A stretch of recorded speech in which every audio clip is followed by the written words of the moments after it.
ইরানের পরমাণু কর্মসূচি নিয়ে ফের বিস্ফোরক মন্তব্য করলেন মার্কিন প্রেসিডেন্ট। এক কঠোর হুঁশিয়ারিতে তিনি জানিয়ে দিলেন, ইরান যদি আন্তর্জাতিক পরমাণু চুক্তি মেনে না চলে তাহলে ভবিষ্যতে আরও ভয়ঙ্কর সামরিক পদক্ষেপ নিতে আমরা প্রস্তুত।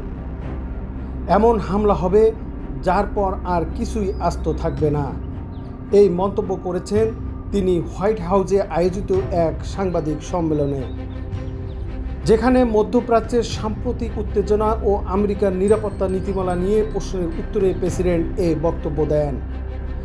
ইরান দীর্ঘদিন ধরেই দাবি করে আসছে যে তাদের পারমাণবিক কর্মসূচি পুরোপুরি শান্তিপূর্ণ এবং বৈজ্ঞানিক উদ্দেশ্যে পরিচালিত।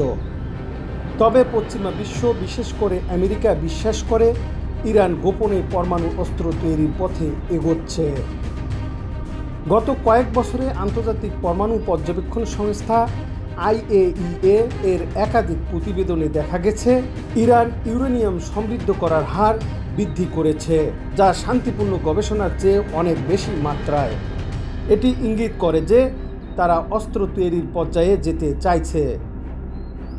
2015 সালে ইরান এবং বিশ্বের 6 পরাশক্তির মধ্যে স্বাক্ষরিত হয় joint comprehensive plan of action নামের একটি গুরুত্বপূর্ণ চুক্তি।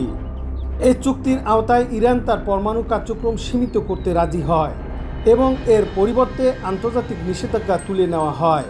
তবে 2018 সালে তৎকালীন মার্কিন প্রেসিডেন্ট ডোনাল্ড ট্রাম্প একতরফাভাবে যুক্তরাষ্ট্রকে এই চুক্তি থেকে সরিয়ে নেন এবং পুনরায় ইরানের উপর কড়া অর্থনৈতিক নিষেধাজ্ঞা আরোপ করেন।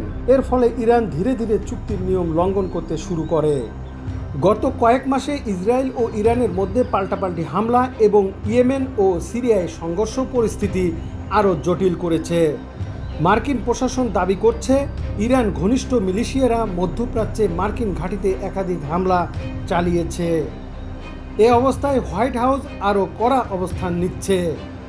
মার্কিন প্রেসিডেন্ট বলেন, ইরান যদি পরমাণু চুক্তিতে ফিরে না আসে এবং তার কার্যক্রম না থামায় তাহলে আমাদের সামরিক জবাব অনেক ভয়ঙ্কর হবে।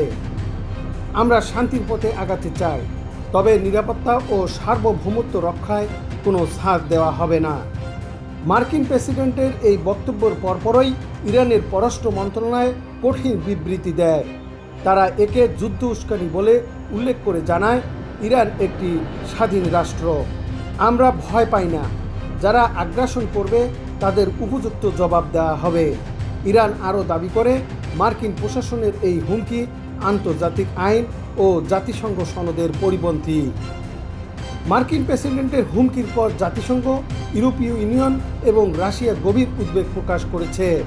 জাতিসংঘ মহাসচিব বলেছেন, যে কোনো ভুল বোঝাবুঝি বা উত্তেজনা বিশ্বের ভয়াবহ যুদ্ধ ডেকে আনতে পারে।